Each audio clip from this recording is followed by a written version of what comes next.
CR101radio.com, podcasts, and more.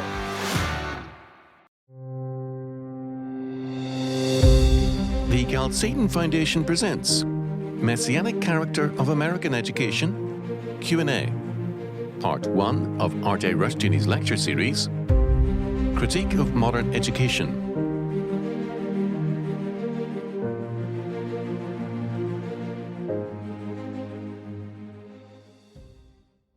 He's the author of many books, many of which we have on sale in the table in the other building. And it's a real joy and privilege to have Dr. Rushdoony with us. We're starting a little late. You take all the time you need. We're in no hurry. Our subject this first hour is the Messianic character of American education. However, I'm not going to give a book review of my book of the same title. If you want to know what I say in the book, read it. What I'm going to do is to speak on the subject rather generally and bring it up to date, as it were. Alexander Pope, an 18th century poet, in 4 lines expressed a fact which is all too true. He wrote, "Vice is a monster of so frightful mien as to be hated, needs but to be seen. Yet seen too oft familiar with her face, we first endure, then pity, then embrace." This, unfortunately, is the situation with regard to government schools. When they were first proposed, Christians recognized them for the anti-Christian movement that they are. The sad fact is that all too many Christians defend the government schools today as though it were a part of our American heritage. I heard the governor of a major state 2 years ago, a man who is an evangelical and a Sunday school teacher, defend the public schools and summon all good conservatives to come to the defense of this very socialistic institution. Let us examine very briefly the origins of state control of education and then analyze the goals of statist education. The intellectual origins, very briefly, are in Hegel, who saw the state as the central institution of human society, as God walking upon earth, and in the American followers of Hegel, the transcendentalists. The political origins were in Prussia. Horace Mann was an imitator of Prussia, and in the American socialists. The religious origins of state education are unmistakable. All the key figures in the inauguration of statist education in America, without exception, were Unitarians. They were anti-Puritan to the core and anti-Christian. Their goals were to first separate biblical faith and the schools. Second, to give the state priority in life. Third, to provide statist, that is, non-theological social order. And fourth, to give man salvation without Jesus Christ. It is interesting to analyze some of the key figures in the origins of the state school movement. Within education, the 2 major figures were Horace Mann and James G. Carter, both of them Unitarians, both of them statists. Both of them believed emphatically that salvation is by education. Non-Christian statists education. They believed that with humanist education, and man was very vocal on this score, the time would come a century hence when America would be a cleansed and purified land, when crime, poverty, sickness, and all social problems would disappear.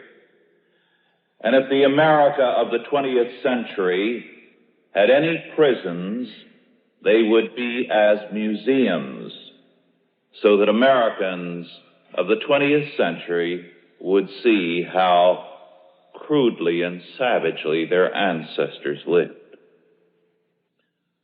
Of course, to cite man's hopes is to mock man, because everything man stood for not only has not been realized, but has been proven to be as false a hope as ever deluded man pursued.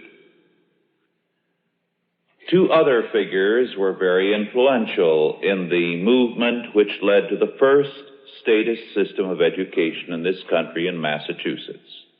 One of them was Charles Sumner, senator, Unitarian, bitter enemy of Christianity, an abolitionist leader, an infamous senator.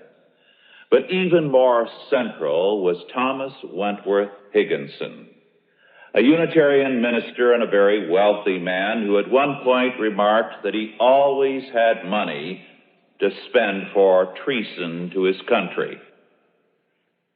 Thomas Wentworth Higginson not only helped finance the move that led to the formation of the first state system of education in this country, he also helped finance John Brown's raid on Harper's Ferry in the hopes that it would create war, which would, he hoped, lead to revolution.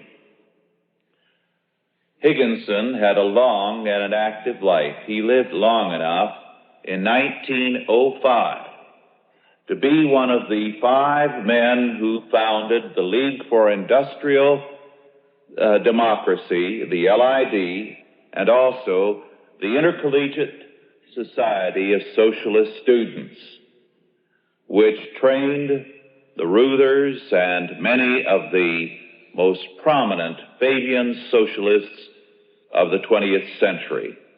Indeed, the products of that group dominated Washington when the LID celebrated its 50th anniversary in 1955. Now, the statist schools have propagated a very extensive mythology which governs people's ideas concerning statist education. This mythology can be summed up under 2 heads. First, that all public or statist schools are concerned with objective, neutral education. Here is non-sectarian, non-partisan education, supposedly, just the facts. Second, the idea is propagated that recently troublemakers have deflected the state schools from their original purpose. And if we only get back to that original purpose, all will be well. Both premises, both myths, are totally and radically wrong. The idea that there is such a thing as an objective education is an illusion. The idea of neutrality and objectivity are myths. Man cannot be neutral. Man cannot be objective. Only God can. When I stand here and look out at this room, I see it from a perspective. When you sit there and look, you see it from a perspective. You can neither see me or the room in its entirety. First, you can only see the front of me and the front of this sanctuary. And second, you cannot see all of me, that is, the inner man. Your perspective is limited, even as mine is limited. It is partial. It is from a particular point. It is a perspective. It does not encompass the totality of things. Only God stands apart from the whole created order. Only God can see all things, the beginning and the end, as well as its totality. Only God can see the inner man and know it in its entirety, as well as the outer man. Thus, when the humanist claims that man can have autonomous, objective knowledge about reality, what he is saying is that man is God.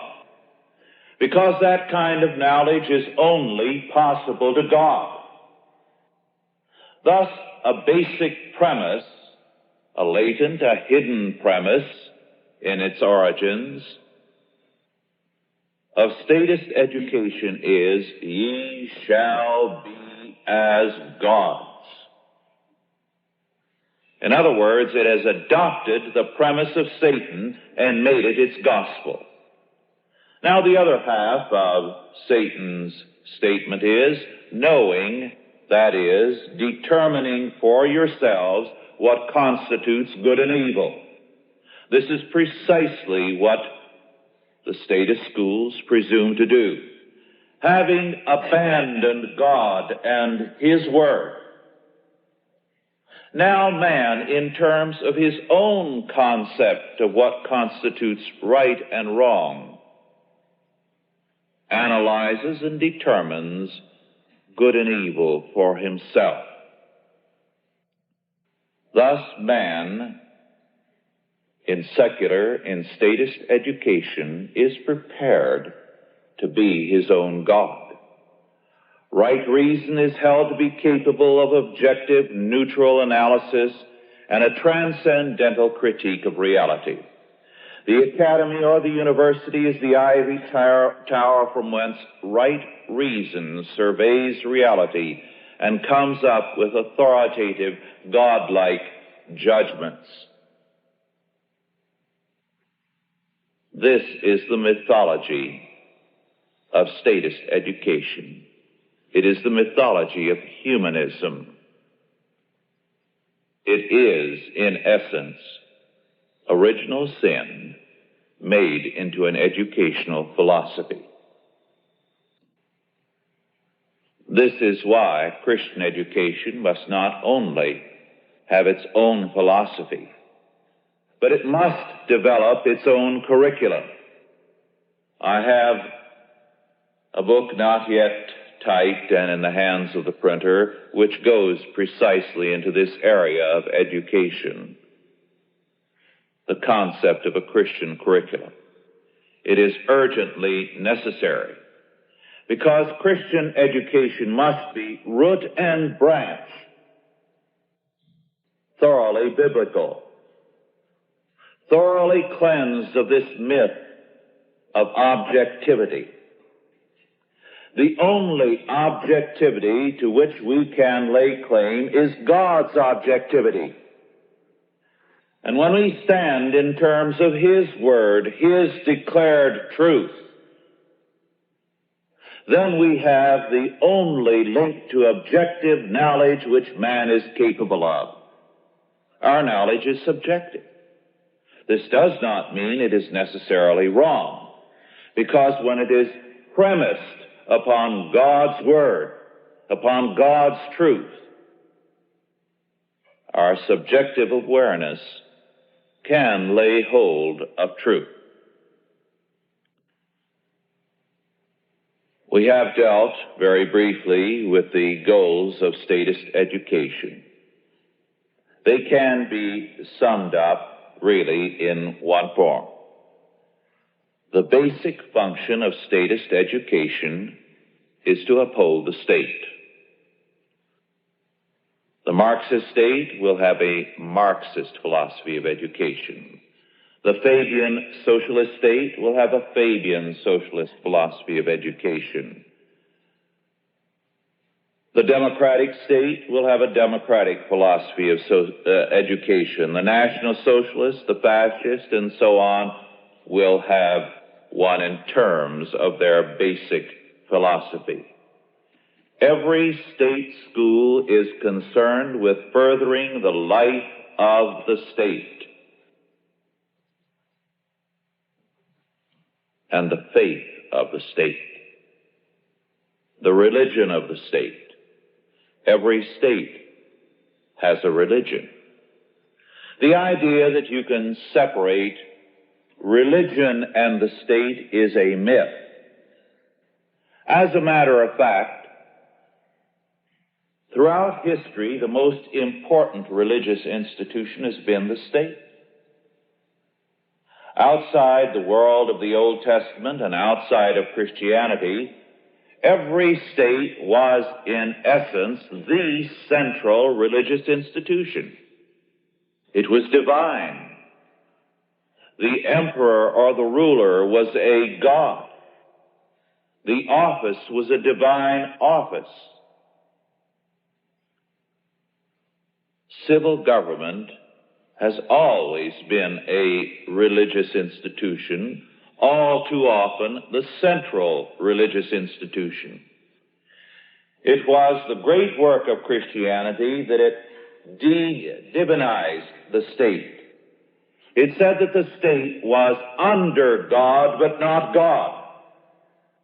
It declared that the state had a positive duty to be Christian, but it could never presume to be God or to be divine.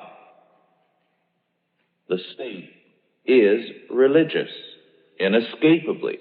If the state is not Christian, it will affirm another religion, and the religion of the modern state is humanism. The state is a religious institution, inescapably so, because every state is a law order.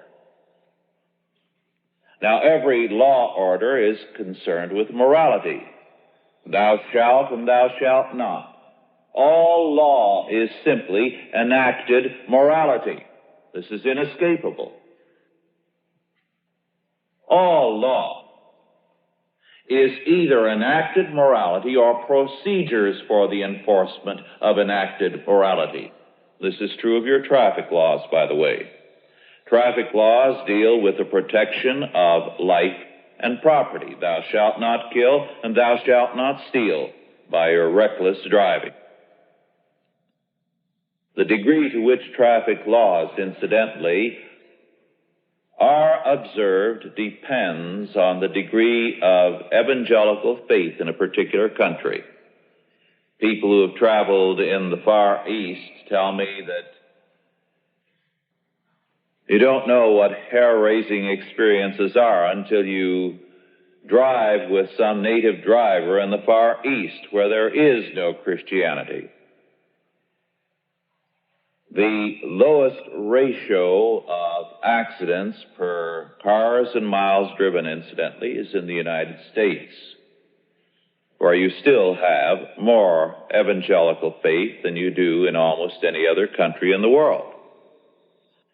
Now, every law system represents, therefore, a moral system, and every moral system represents a kind or of theological order.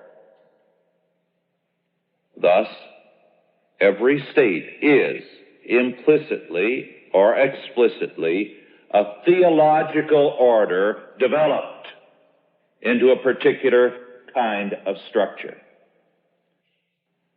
Moreover, in any system of thought or philosophy, the God of that system can be located wherever law originates. Wherever law originates, there you have the God of that system. This is inescapable.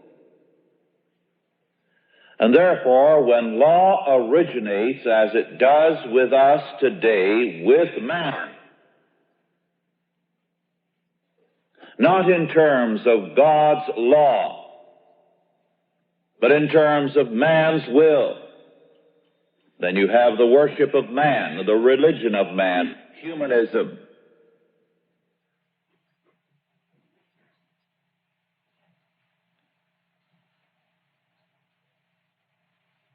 Max Weber, a European sociologist, said at the beginning of this century that the function of European education was to train civil servants for the state, whereas the function of American education was to train citizens for the state. That was a good many years ago that Max Weber wrote. But Weber very clearly recognized that which most Americans took 50 to 70 years to recognize, namely that the purpose of the schools is not to educate. The purpose of state schools is to train citizens and to train them in obedience to the state. The basic socialism, you see, is the socialism of the child. It is impossible for parents to object when the state takes their property and their money, when they have already surrendered their child. And you will never undercut socialism without undercutting its hold on the child and its hold on the mind religiously. We'll deal with that in a later hour. In 1938, the NEA defined the purposes of education in American democracy as fourfold: self-realization, human relationship, economic efficiency, and civil responsibility. This definition, they proudly said, was in terms of social democracy.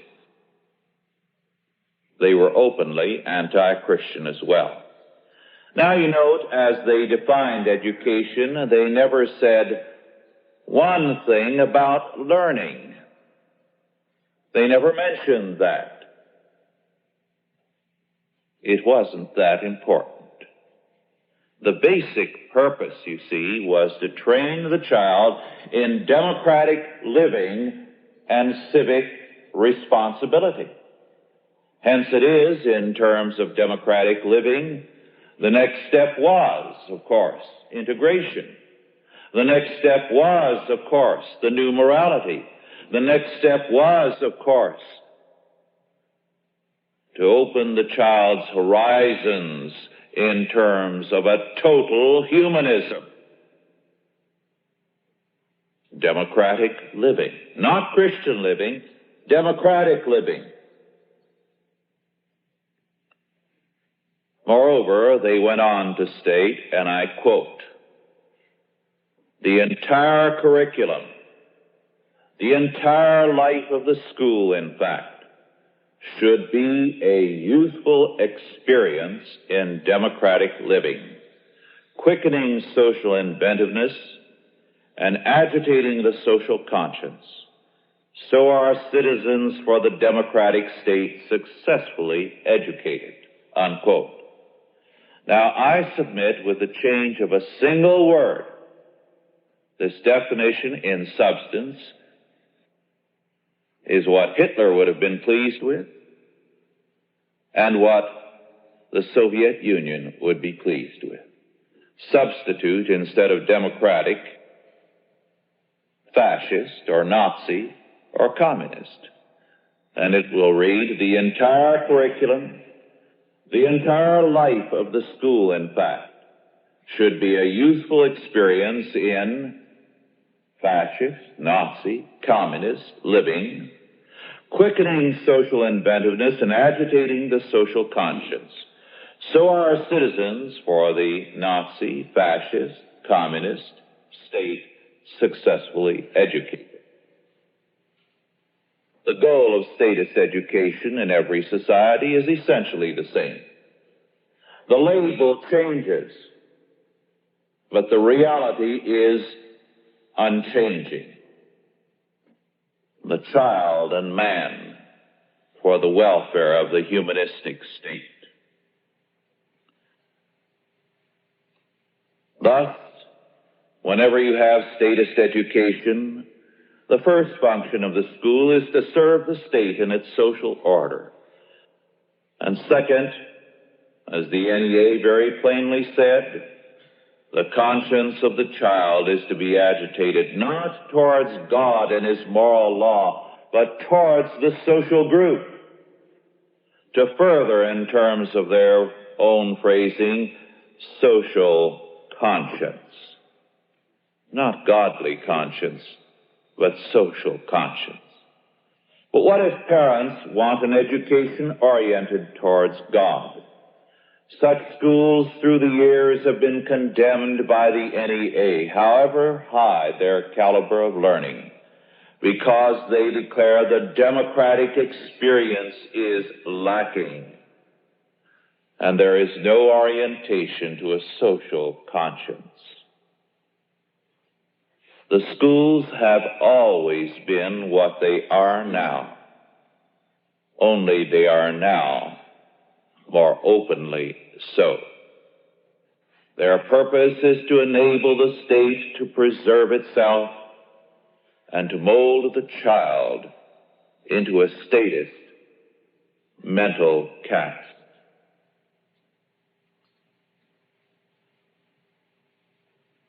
We thus face a very real warfare. We are in a situation comparable to that of the early church in the Roman Empire. The whole world today is socialist. The labels vary, but the reality is the same. The degrees of socialism vary, but the fact is omnipresent in every country.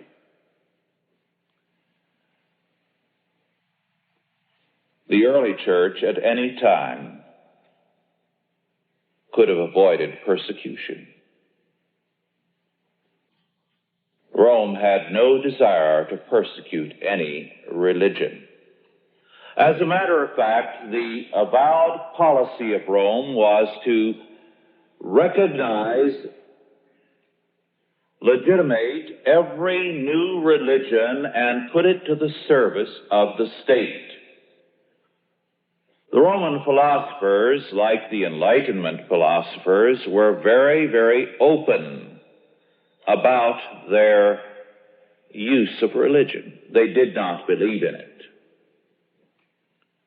Cicero, who tragically is a hero of some conservatives and should not be, regarded the gods as a myth, but he felt belief in the gods was very valuable.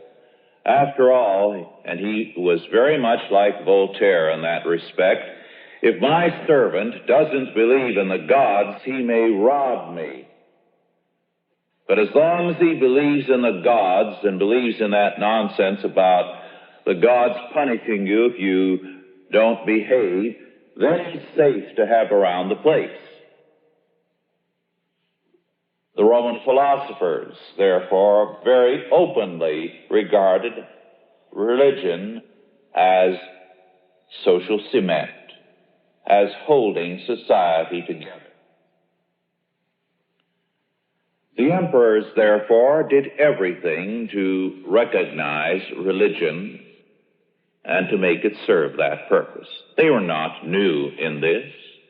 The Greeks had done it before them and many other states before them. We have a relic of that usage of religion in our word liturgy,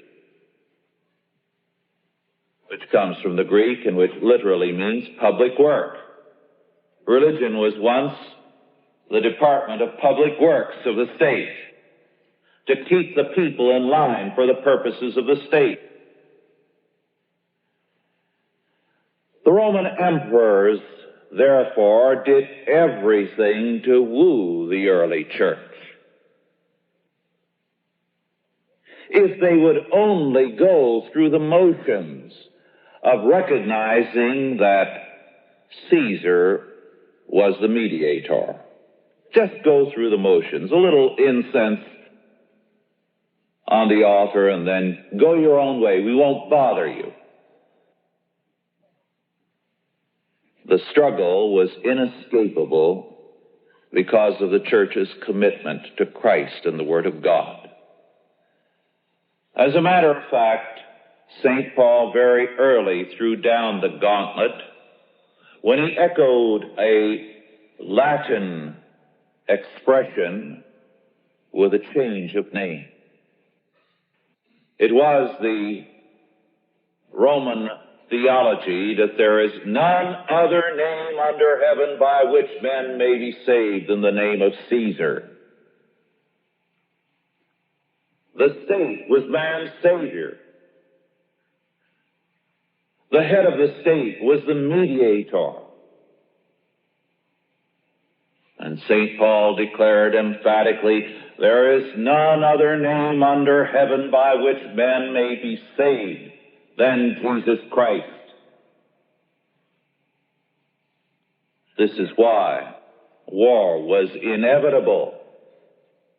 War between Christ and Caesar, war to the death.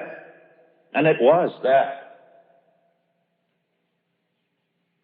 Nowadays, the tragic fact is that our mythologists in the schools are telling us that the idea of the Christians being thrown to the lions and being ruthlessly executed in the arena and elsewhere is myth and legend. It was all too true. We have eyewitnesses reporting very early martyrdoms. For example, of Perpetua, a very moving and powerful account. She and her friends, young people, young mothers, facing a meaningless Roman Empire, a few generations only, early in the 2nd century after our Lord, and finding life all around them meaningless, began to try to find some meaning, some purpose, salvation. And they went to meetings and homes and found Christ.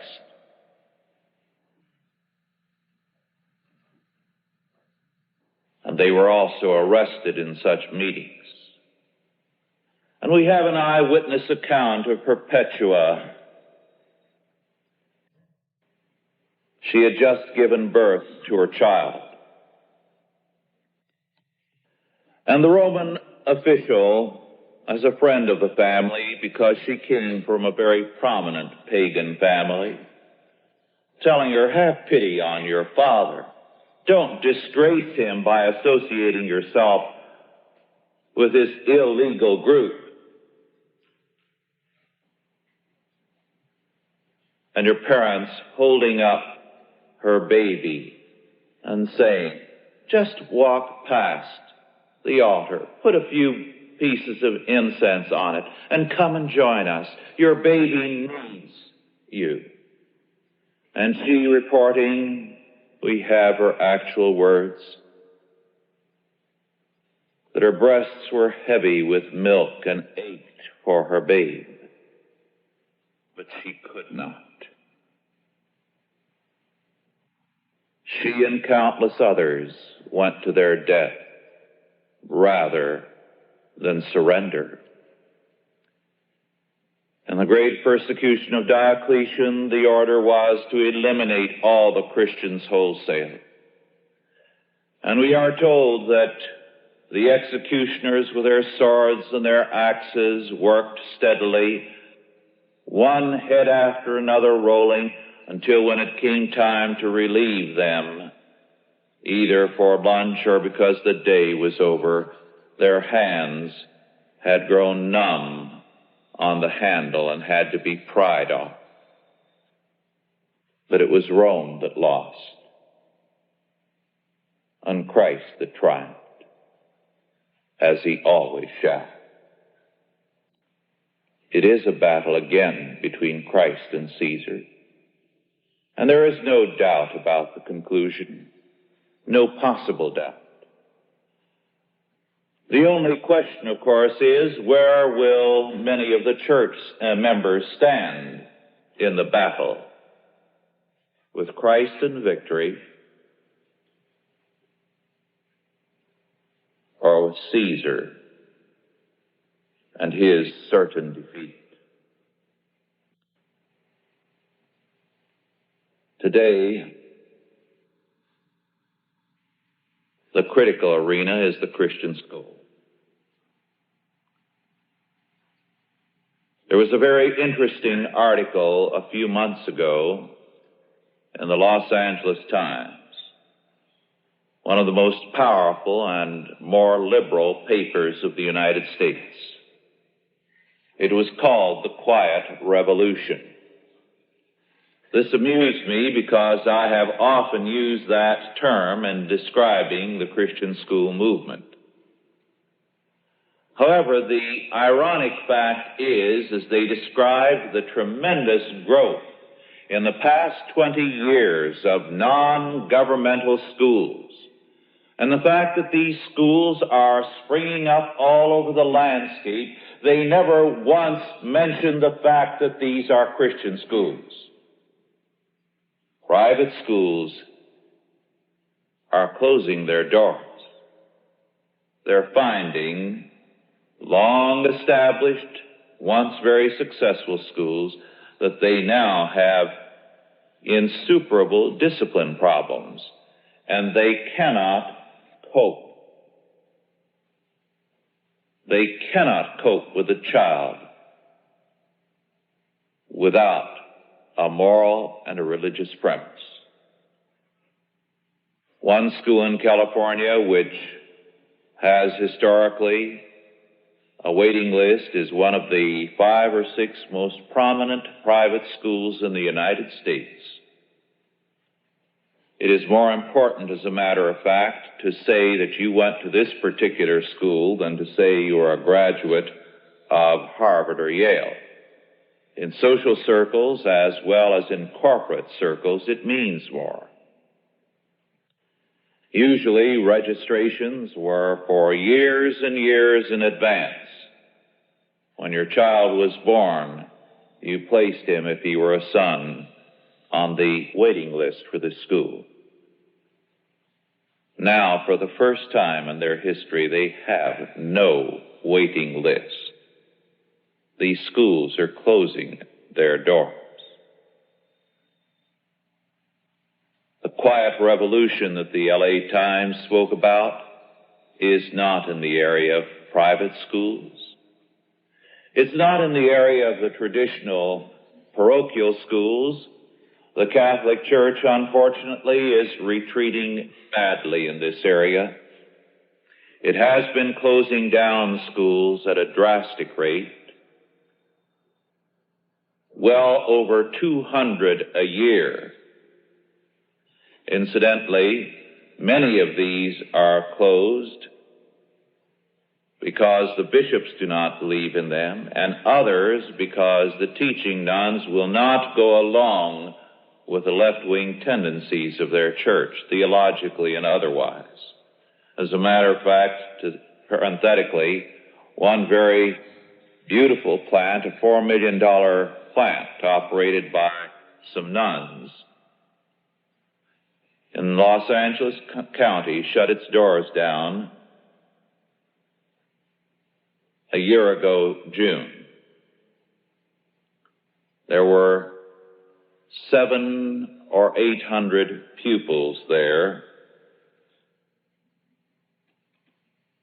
And it is interesting that at the end of the school year, the nuns sent letters unauthorized to all the parents recommending where their children should go to school for their moral and spiritual welfare. And the recommendations were all evangelical schools in the area, and virtually all the children wound up there. Very interesting development. The battle is being joined, however, between Christ and Caesar in the area of the Christian school. And this is why we can expect in the days ahead more and more repressive legislation, more and more roadblocks. On the other hand, we can also expect more and more attempts by legislators to curry favor with the schools, precisely because they are recognizing that so many parents are becoming involved that the Christian school movement has political force. 2 years ago, the governor of California went to the Association of Christian Schools Convention and spoke at their banquet. It is not because our governor is interested in Christian schools, but he is interested in votes. And he had been advised that there are so many parents now involved in this movement, it would be wise not to neglect this area of interest. As this battle between Christian schools and the state is joined, between Christ and Caesar, it becomes therefore all the more imperative that we as Christian school teachers and administrators and sponsors, supporting churches or boards, become aware of the basic issues and have a clear-cut awareness of our premises. The state school knows what it believes. It applies it systematically and thoroughly. It is a radically humanistic faith.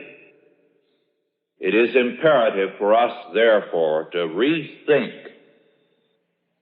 Christian doctrine, develop a systematic philosophy of education, a Christian curriculum, so that root and branch, our schools are Christian. I believe that the Christian school is the key to the future. I believe that today the opposition recognizes this. I began to believe that when I wrote my book, The Messianic Character of American Education. One of the very interesting things that happened when that book was published was the fact that I began to get reports. In fact, I got a copy of 1 or 2 reviews made by various state boards of education across the country. Publicly, they never acknowledged the existence of the book. Privately, they asked someone to review it. The thing that amused me was that in one major state, one of the public officials who wrote the review became a convert to the idea of Christian schools from reading the book. I was also made aware of the significance of the issue, how important this issue is in our day.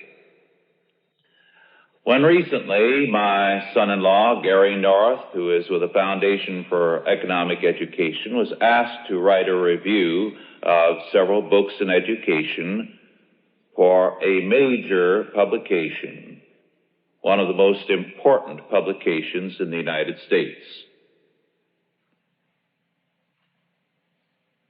In the second paragraph, he included a reference to my book, The Messianic Character of American Education. Just one sentence.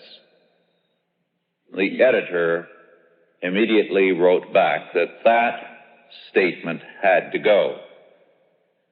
there could be no reference to that book, and he would say no more. Fortunately, Gary stood his ground, and the reference was included. But it is significant that he was aware of the book. He was aware of the book not because the book is that important, although I think it's a good book, but because the issue that is at stake is so central to our time. How can you have a statist society, a humanistic society, when today about 1 child in 3 is not in the state schools and the state grade schools?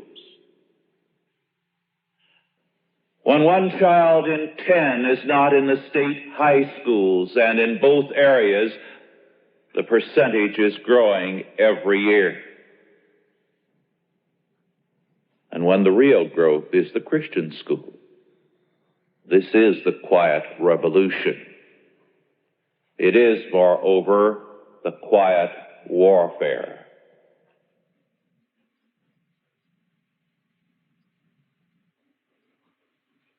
St. Paul long ago gave us the counsel for Christian warfare, the whole armor of God. And it is with this that we must prepare ourselves for the days ahead. If we so prepare ourselves, we shall be a part of the inescapable and the inevitable victory. We have a little time for questions. Anyone have a question? Yes. I would like to, you were touching on this while ago, speaking about the Christians being fed to the lions and so on. And I'm wondering about the idea of Christian militancy, because I've heard so many say, it's not my job, I've had preachers tell me this, it's not my job to oppose communism, it's my job to preach the gospel. And usually their gospel preaching is just a surface baloney as far as I'm concerned. Yes.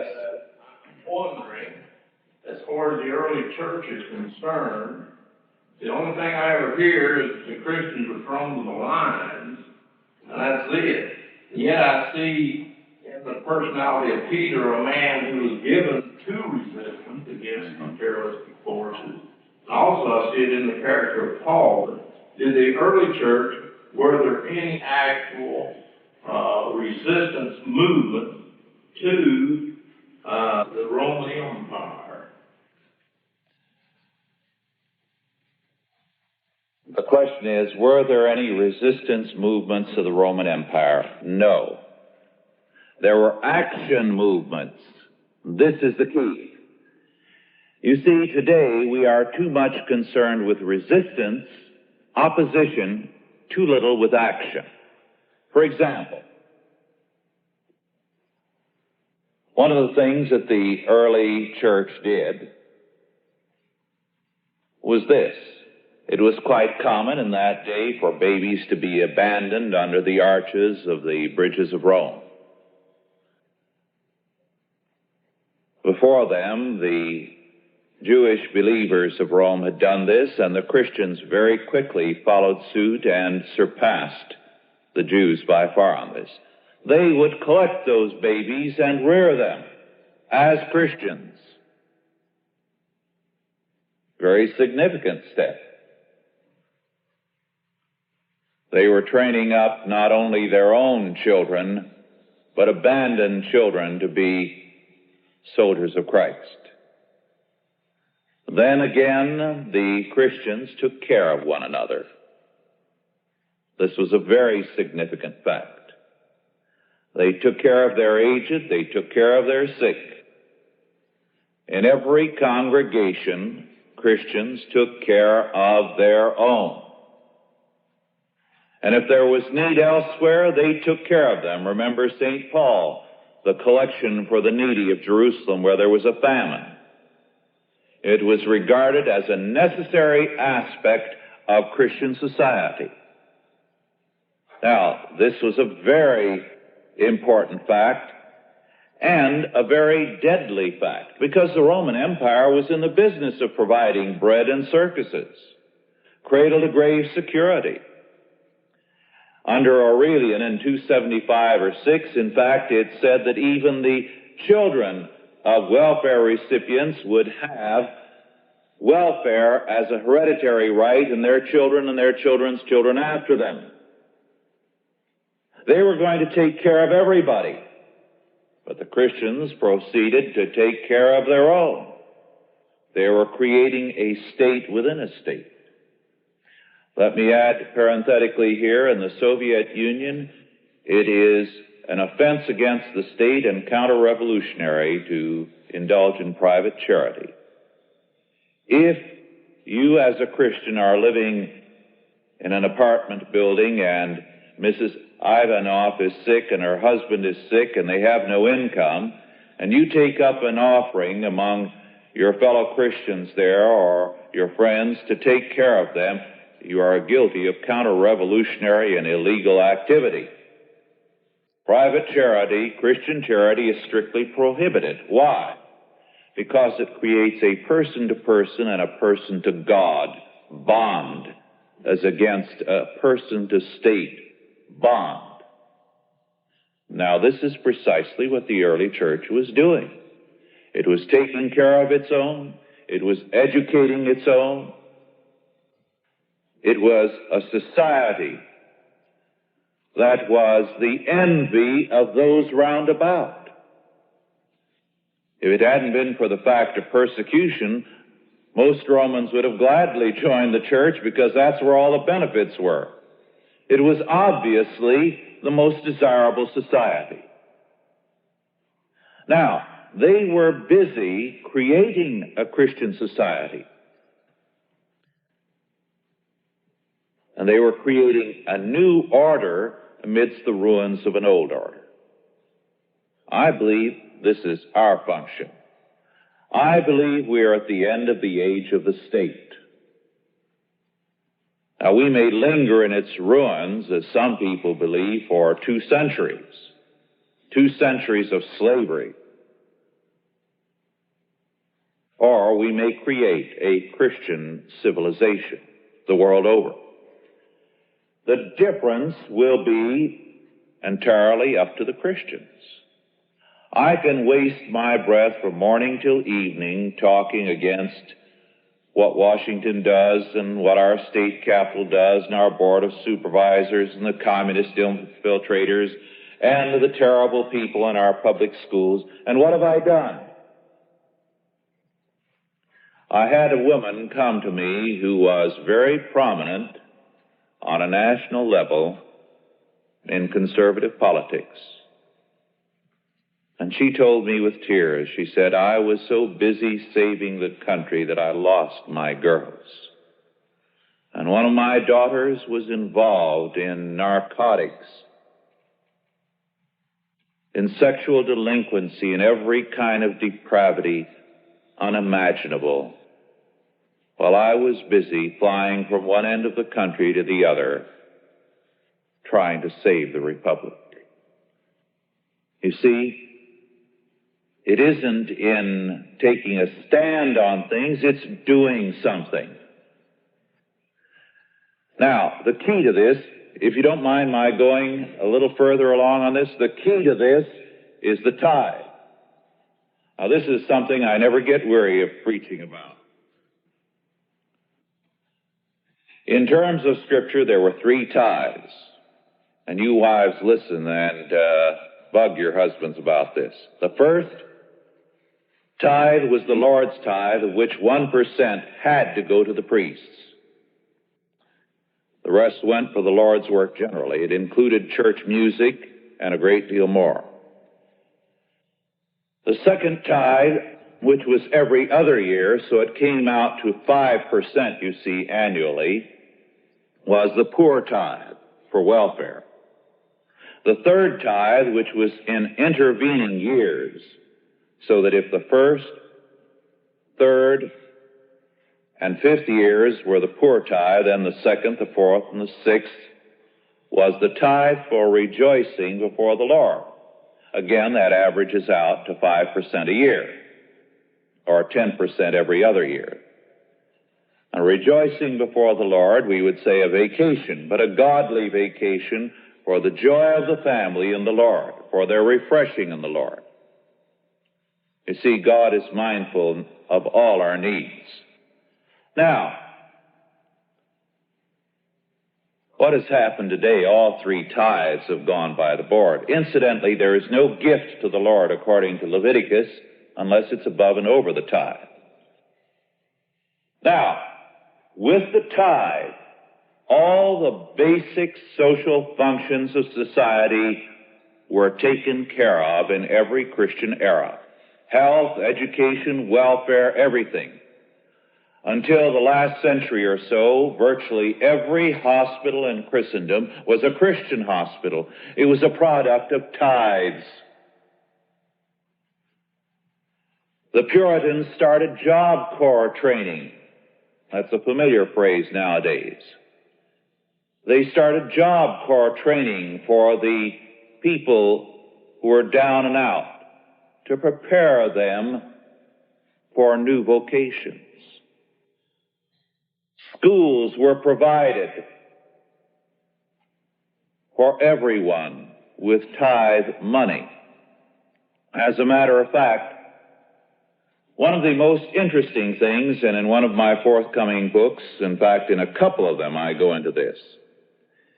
In the early years of this republic, we had 3 million people. When this country was established, when the Constitution was adopted, we had 3 million people. Before too long, the population was doubling every few years. A very sizable percentage of those people who came in after the founding of the Republic, some before, but mostly after, were Catholics. So this country, within 20 years or so, could have turned Catholic, but it didn't. A very large number were criminals and hoodlums. As a matter of fact, it became routine strategy for people in the various European cities, whenever they had a hoodlum and they wanted rid of him, they said, all right, you either go to prison and get so many lashes, or maybe the gallows, or we'll put you on a boat and you get out of the country. We'll put you on a boat for America.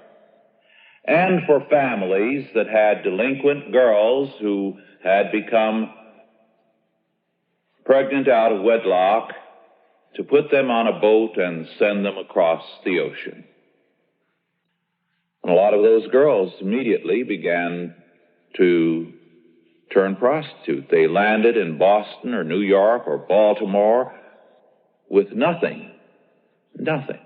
It was a shocking situation. Now, what resolved it? De Tocqueville, in a very famous footnote in his original edition, and read de Tocqueville only if you can get an original, unedited version. Writing about 1830, said that the worst cities of the world were the cities of the United States.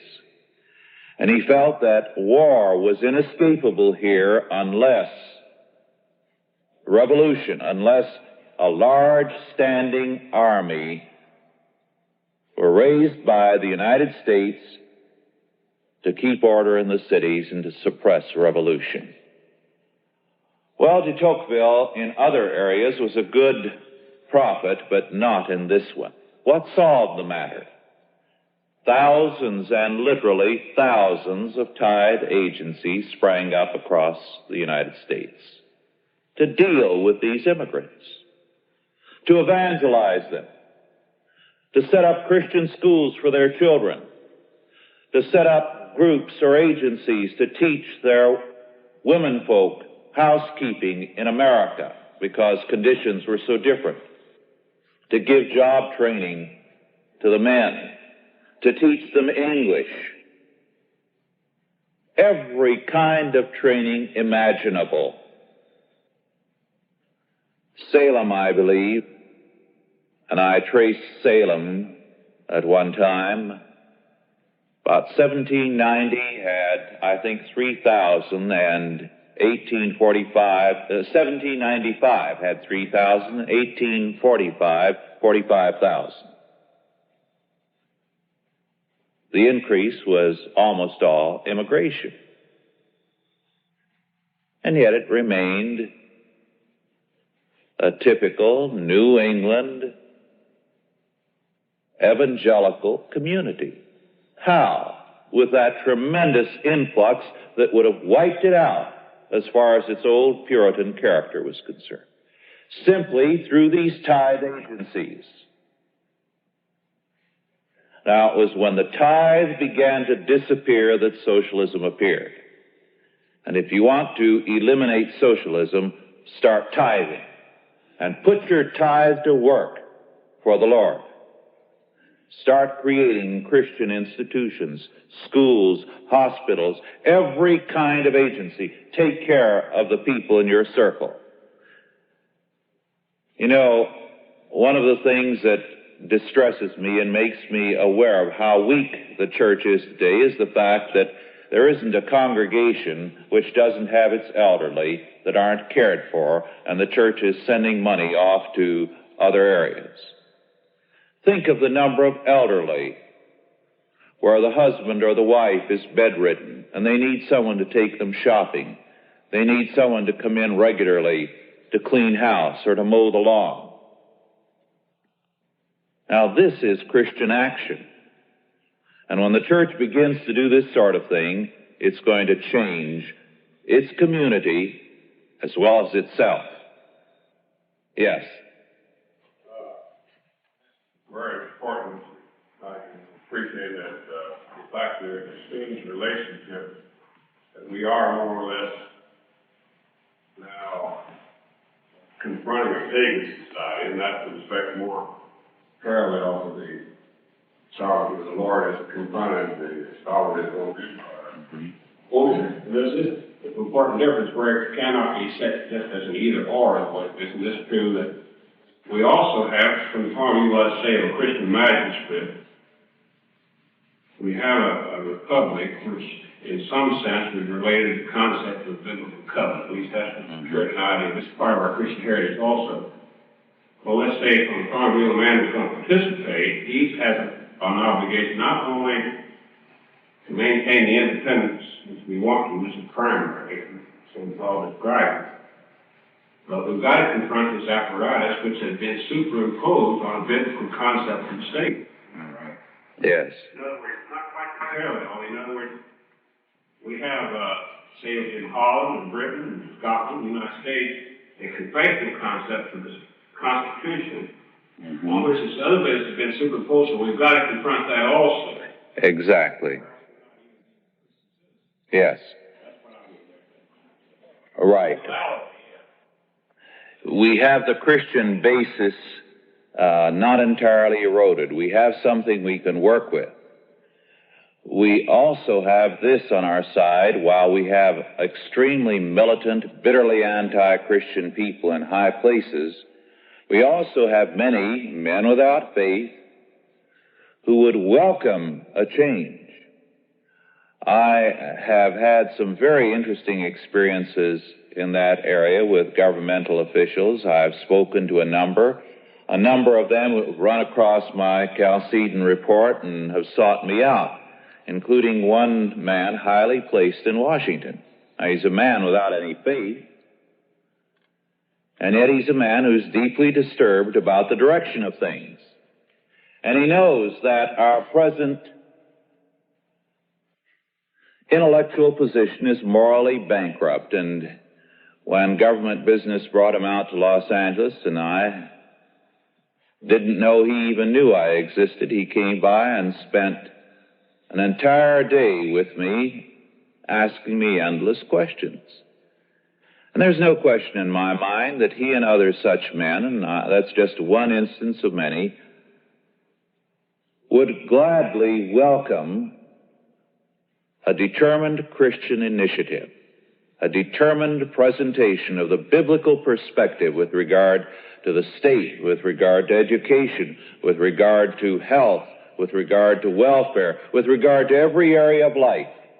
And the faster we move into this area, the more readily we can avail ourselves of the willingness of some of these people who have, as it were, a Christian hangover to become useful to us. In this respect, the kingship of Christ is twofold. You have it on the independent area where you know, love, and obey. We also have his kingship as is manifested, say, in the public court and the other area where his name has been the groundwork for its integrity. Yes. That's what I was thinking about. Psychological offense that can be and should be waged in areas that are just left unoccupied. Exactly. Is that right? Yes. Common grace. Common grace have a special grace. Well, I'm not too happy about the term common grace. I prefer to avoid it. But I know what you're saying, and I substantially agree. Yes. You go over the connection between state education and the miniskirt. Oh, yes. I forgot you asked me to go into that. Yes, statist education educates for immaturity, really. Because a statist philosophy is that the man is a ward of the state. That he is basically not competent to take care of himself. And so a statist education will educate for permanent immaturity, for permanent childhood. And as a result, you have progressively a growing immaturity in American life. People are permanently children. Tantrums are now a part of the American scene with adults as well as with children. I recall some years ago a woman whose dates were roughly 1860 to 1940 telling me that in her time, when she was a young woman and first having children, for a middle-class Christian husband and wife ever to have angry words with each other more than once or twice in their lifetime meant that their marriage was really on the rocks. You always spoke very respectfully to your wife and she to you. You never let your hair down. Now, you let it all hang loose, as it were. You just let go. This is the way. And marriages, Christian marriages, involve perpetual tantrums between people who really love each other. Now, this is a part of the childishness of our time. This woman told me in my day it was a mark of the lowest of the low classes to argue in public, as she said, I see church members, husbands and wives, doing very often now. Now, this immaturity reveals itself in many ways, including our styles. And the miniskirt is one expression of that. The miniskirt is a style, and this is not just my saying, this has been so recorded, was adopted from the dress that children wore a good many years ago, about 50 years ago. I know because I wore that type of mini dress when I was a baby. Boys and girls alike wore them because the purpose was you didn't have to take off pants to change diapers. You put them on the bed and flipped them up, and there were the works. You could go to work on them. Now, this childish style was deliberately adopted in order to convey the idea of perpetual childhood, perpetual immaturity. And so today, From early years on up to their 70s, women use this style and they regard it as something really derogatory for anyone to speak of them as being something more than perpetually young.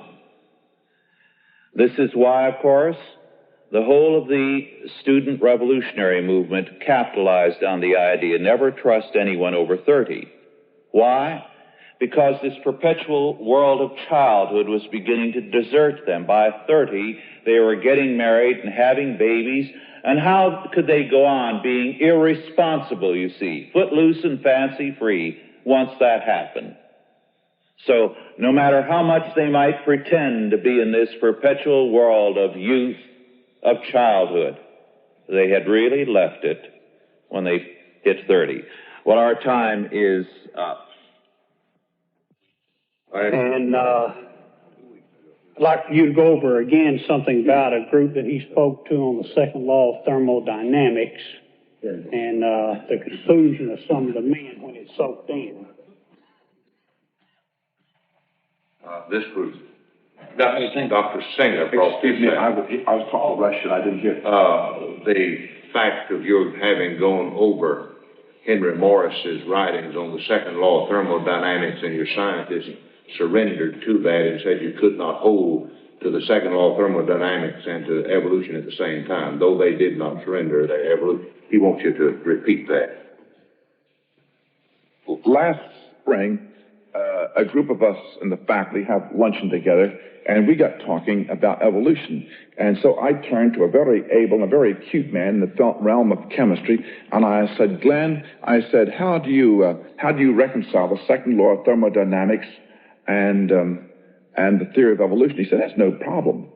And then about a day later, he says, you just lit a bomb into me. He says,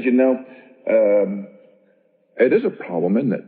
I said, well, I just asked you the question. So he wrote, I showed him some work by Henry Morris, and that really bothered him. And he talked to another professor of chemistry, and that bothered him more. And then they wrote to a professor at the University of Tennessee in the realm of physics, and he's an exponent of the expanding universe, the exploded theories of 40 years ago. And he wrote back and gave a rather feeble defense of evolution in conjunction with the second law of thermodynamics. So by that time, I said, I'm going to give you some real ammunition. So I wrote to Henry Morris, and he wrote back a very fine letter, and I wrote to Schlescher, Don Schlescher, and he had mimeographed or reproduced an article written by one of his own graduates, who was a professor at MIT. I forget the boy's name. I have the material, and I gave this to these professors of physics and chemistry, and before I realized it, I had the whole science department in an uproar. Physics, chemistry, biology, and geology were really, I've never seen them so upset. And to begin with, this article is beautifully written. It is an exquisite English. It's crystal clear, not to them, not to me. Part of it I really didn't get because he went into higher mathematics. You know how Fletcher is. I mean, when he's being clear, he's over my head. But it was all crystal clear to him. And these men were impressed. And they said, we have to give up one or the other. And the man in chemistry was very honest. He said, he says we can prove the law of second dynamics mathematically. We had the formula. Said we either have to accept mathematical formula or accept theory. And most reluctantly, but very graciously, he said, I surrender. And he was so impressed with it that he had it reproduced in our own college reproducing machinery and gave it to his students to discuss and to write upon. And his advanced students could do it. The other students surrendered to Dr. Schlescher because they didn't know what he was talking about. But it has created consternation in the circles there because they admitted they couldn't answer. We have a brilliant man in physics, an extremely fine teacher in physics, who came to us because he was way over the heads of the students at North Carolina State, and he came to us because at least we have few students that can understand him. He really talks excellent English. but he goes into space physics, and he really knows modern physics. And he was overwhelmed by the graces of the article, the beauty of the English of the article, but above all, by the unanswerable logic of the article. I may say, Dr. Roper, where the confusion came in, we had Dr. Henry Morris and his son John about 2 weeks ago. And if you're not familiar with Henry Morris's writings, he helped to write the Genesis flood, and the twilight of evolution is probably the clearest explanation of the two laws of thermodynamics, if you are not familiar with those laws. But his son John, who is an engineer with the city of Los Angeles, has just returned from Mount Ararat. And so he spent some hour and a half showing us pictures. And miraculously, through answered prayer and such, he and two companions were able to make it to the top of the mountain. They are the first ones to do this, to the particular cradle where the ice lake is, where they think Noah's Ark is buried. And they operated within this, and during this time lost 35 pounds in the climb of body weight, approximately each person. They were fired upon several times. They had all their goods stolen, but when they got to the top of the mountain, they could see over into Russia. And this is the reason there's such trouble getting there, and were able to discover that what they thought to be an atomic plant at the foot of the mountain on the other side. And he showed some extremely interesting pictures that the archaeologists say the first inhabitants around Mount Ararat left as evidence of their civilization there, which would have been Noah and his family. And one was the markings of a burial place where there were 8 definite crosses carved into stone, which have been dated to have been before Christ, and the cross being used as a sign of man. There were 8 persons aboard the ark.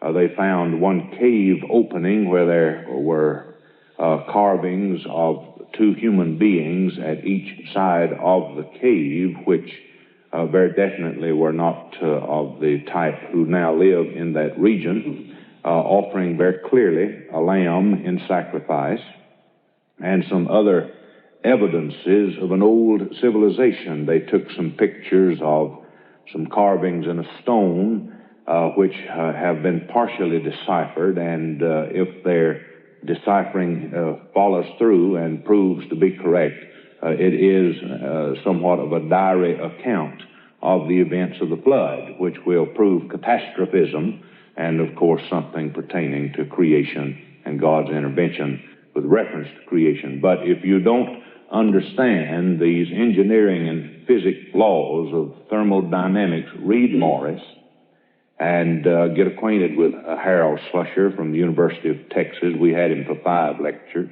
And get these things down, and then you'll have something to deal with some of these evolutionists with, in which they'll have to at least surrender some ground to our position.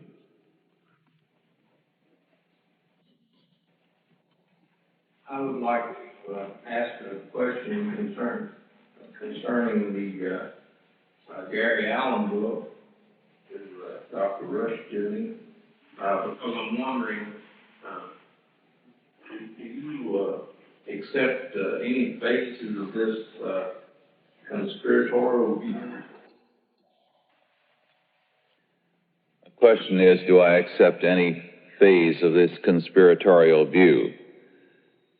First of all, because I do not believe in the impersonalistic view of history, which holds that impersonal forces govern history. I do recognize that conspiracies are and have been always a real factor in history. They are not, I repeat, they are not, nor have they ever been, a determinative factor. Conspiracies operate on a supply and demand basis.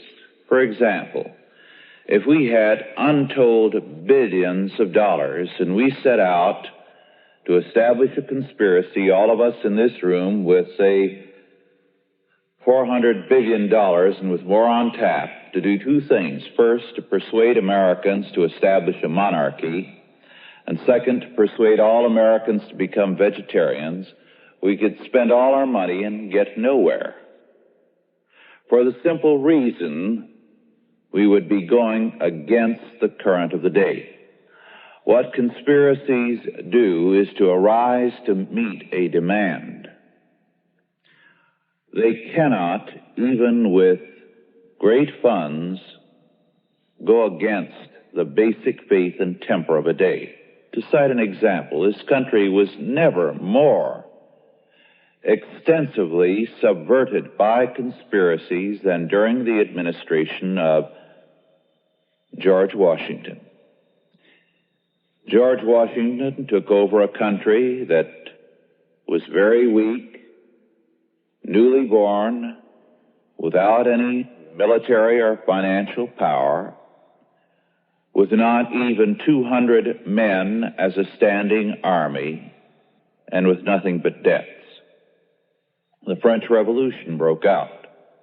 It was important for France to involve us and to get us to help them out by engaging Britain in war in Canada, so that once again the British would be tied down on this continent and thereby free France in its revolutionary program. All kinds of subversives were sent here. Money poured out almost without limit to buy up every person who could be bought up, even right up into Washington's cabinet. Never in all the history of this country has there been anything approaching so high a ratio of paid subversives in the country. And yet it failed for a very obvious reason. You had a very large percentage of the people with a dedicated, thoroughly biblical Christian faith. Because of that, they could not subvert this country. It was an impossibility. Nowadays, we would be on the same road if we didn't have the subversion. In fact, I believe we would be further along, because I believe the Russian Revolution woke us up.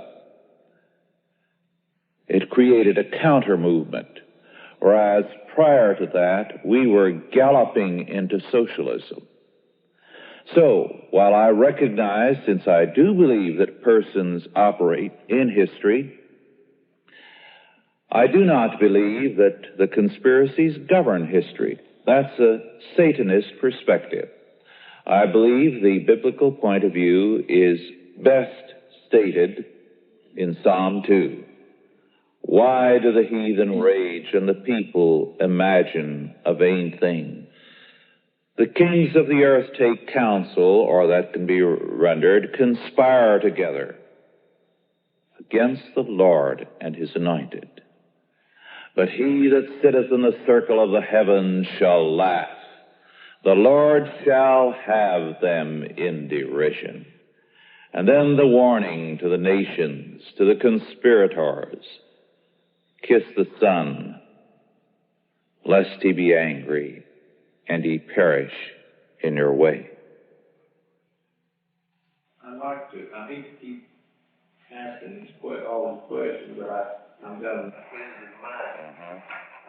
One other thing I'd like to ask, and that is, some of the ones that are holding to conspiracy thinking are saying that it's a Jewish conspiracy, and that it comes from the Rockefeller, the Rothschild, and different banking families, and they claim that all of this has come from back in the time of, back around 722 BC, when the Assyrians carried off the 10 tribes and all this, and now they have some way or other gone up into Armenia, up in that area, and they intermarried and different things up in there, and that there came from this what was called a Khazar Jew or something, and they say that Christ is not a Jew, but that he was.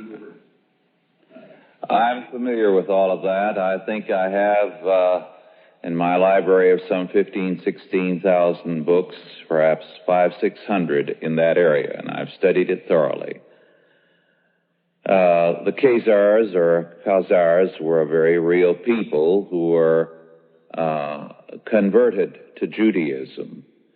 You see, at the time that it became apparent throughout the world of that day that Christianity was triumphing, various countries felt that they had to abandon their old faith and take another religion that would have some capacity of resisting Christianity. The Khazar kingdom in southern Russia, Tatar kingdom, adopted Judaism, and one or two other small groups did. Most of them chose two other rivals. One was Islam, but mostly it was Arianism, which was a pseudo-Christianity, in reality Unitarianism, but really a death of God religion. They didn't believe in one God, they believed actually in no God, although they claimed to believe in one God. Now, this whole idea, I think, is nonsense. I don't know where to begin in analyzing it, but I simply do not believe it. And I've studied it very thoroughly. I'm familiar with every writer in the field. It's a hodgepodge of half-truths and outright lies and a basic Satanism with regard to historical determination.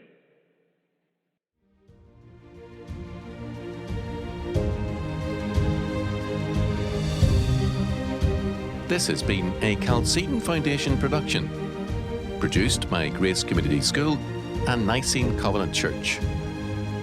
If you enjoyed this lecture, be sure to visit chalcedon.edu for more lectures and series by R.J. Rushdoony and the Chalcedon Foundation.